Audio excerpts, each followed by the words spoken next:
안녕하세요. 내면탐험의 모리스입니다. 오늘은 MVC의 세 번째 요소인 욕구를 의식함으로써 자신의 느낌에 대해 책임지기입니다.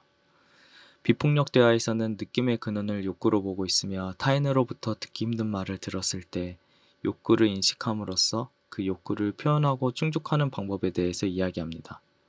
그럼으로써 정서적 노예 상태에서 정서적 해방 상태로까지 갈 수 있다고 하죠. 그럼 자세한 내용을 통해 알아가겠습니다. MVC는 다른 사람들의 말과 행동이 우리의 느낌을 불러일으키는 자극은 될 수 있어도 결코 우리의 느낌의 원인은 아니라는 것을 알려줍니다.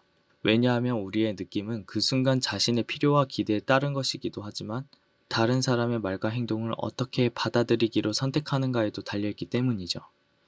우리는 MVC의 욕구를 이해함으로써 우리가 어떻게 자신의 느낌을 일으키는지에 대한 책임을 받아들이게 됩니다. 그래서 우리는 듣기 힘든 말을 들었을 때 4가지 중 선택할 수 있습니다. 첫째, 자신을 탓하기. 둘째, 다른 사람을 탓하기. 셋째, 자신의 느낌과 욕구 인식하기. 넷째, 다른 사람의 느낌과 욕구 인식하기. 각각의 선택에 대해서 자세히 이야기를 해보겠습니다. 만약 누군가가 화가 나서 나에게 이런 말을 합니다. 당신은 내가 지금까지 본 사람 중에 가장 이기적인 사람이야. 라고 말했을 때 내가 그 사람의 판단을 그대로 받아들여 자신을 탓한다면 내가 좀 더 신경을 써야만 했는데 라고 반응하면서 자신을 비난할 수 있습니다. 그리고 우리 마음에는 죄책감, 수치심 그리고 우울함이 올라올 수 있으면서 자존감에 큰 손상을 입을 수 있죠. 두 번째는 상대방을 찾아 비난하는 것입니다. 당신은 그런 말을 할 자격이 없어요. 나는 항상 당신이 원하는 것을 배려해 주었는데 정말 이기적인 사람은 바로 당신이에요. 라고 반박할 수 있습니다.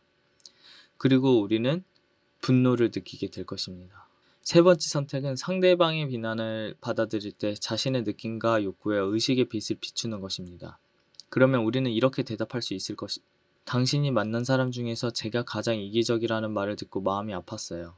왜냐하면 당신이 원하는 것에 대해 내가 얼마나 신경 쓰고 노력했는지 인정받고 싶었기 때문이에요. 이렇게 나의 느낌과 욕구에 초점을 맞추면 나의 아픈 느낌은 나의 노력을 알아주었으면 하는 욕구에서 비롯됐다는 것을 깨닫게 됩니다.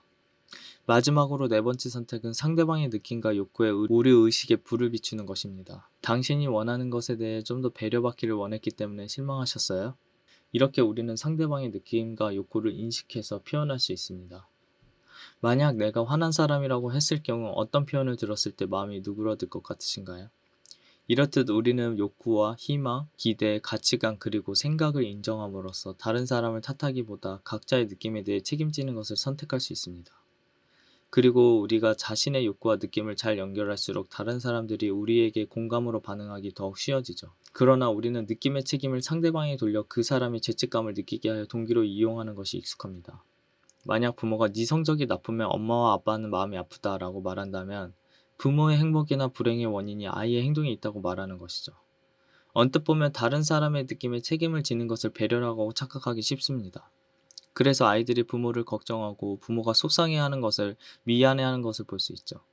하지만 아이들이 이런 책임감을 느끼면서 부모가 원하는 대로 태도를 바꾼다면 그것은 가슴에 나온 즐거운 행동이 아니라 죄책감을 피하기 위한 행동일 뿐입니다.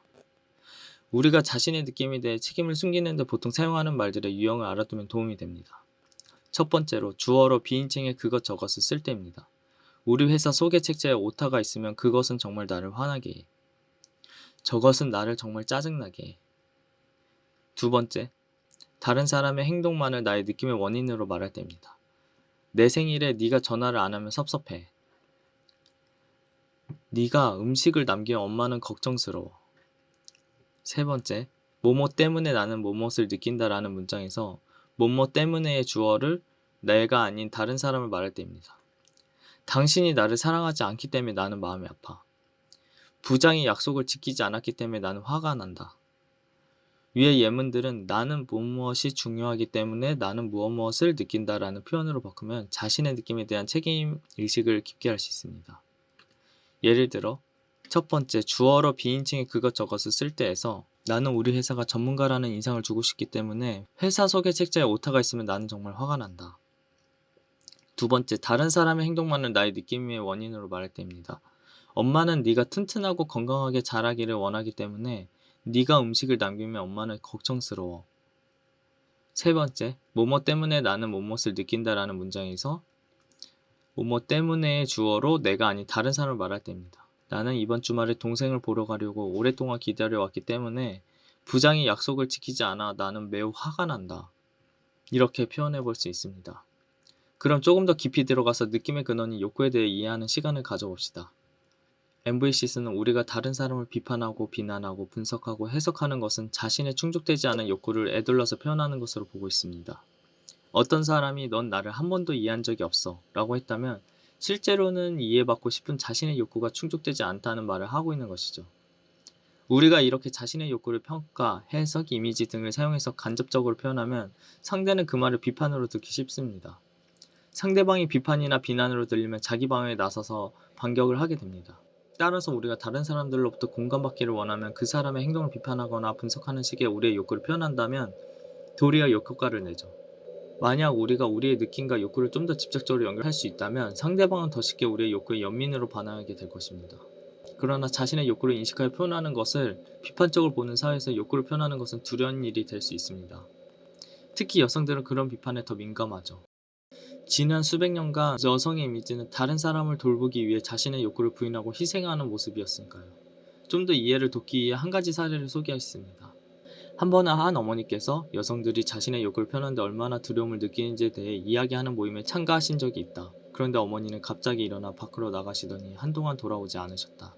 다시 돌아오셨을 때는 창백한 모습이어서 나는 어머니께 물었다. 어머니 괜찮으세요? 어머니는 말했다. 그래, 괜찮다. 하지만 받아들이기 아주 힘든 사실 하나를 깨달았다. 그게 뭔데요? 지난 40년 동안 내가 원하는 것을 네 아버지께 들어주지 않아서 화가 났었는데 내가 원하는 것이 정작 무엇인지 내 아버지에게 단 한 번도 분명하게 말한 적 없다는 것을 방금 깨달았단다. 그것은 사실이었다. 나는 어머니가 자신이 원하는 것을 아버지에게 분명하게 표현하는 것을 단 한 번도 본 적이 없었다. 어머니는 욕구를 슬쩍 암시하기도 하고 여러 방법으로 돌려서 자신의 욕구를 표현했지 한 번도 자신의 의사를 솔직하게 직접 말한 적이 없었다. 우리는 어머니가 자신이 원하는 바를 표현하기가 왜 그렇게 어려웠는지 이해해보려고 했다. 어머니는 가난한 집안에서 자랐다. 그래서 어렸을 때 자신이 원하는 것을 요구했다가 형제자매들로부터 그러면 안 돼. 우리 집이 가난한 걸 모르니? 우리 집에 너만 있는 줄 아니? 핀잔을 들었다고 했다. 결국 어머니는 자신이 원하는 것을 말하면 비난과 거절만 돌아온다는 두려움을 품고 자라게 되었다. 이 이야기가 시사하는 바는 자신의 욕구를 스스로 소중하게 생각하지 않으며 그걸 분명하게 표현하지 않는다면 다른 사람도 그것을 소중히 여기지 않는다는 것입니다. 그 선택으로 인해 자신의 욕구를 충족하지 못하며 고통 속에 살게 되죠. 욕구 단어는 다음과 같이 다양하게 있습니다. 욕구라는 단어가 우리에게 익숙하지 않을 수 있습니다. 그러나 연습을 통해서 우리의 욕구를 인식하고 분명하게 표현함으로써 우리의 삶을 풍요로운 선택을 할 수 있도록 희망합니다. 다음 시간에는 정서적 노예 상태로부터 정서적 해방으로 가는 단계가 어떻게 나뉘었는지 이해하고 욕구를 인식하는 연습 문제를 풀도록 하겠습니다. 감사합니다.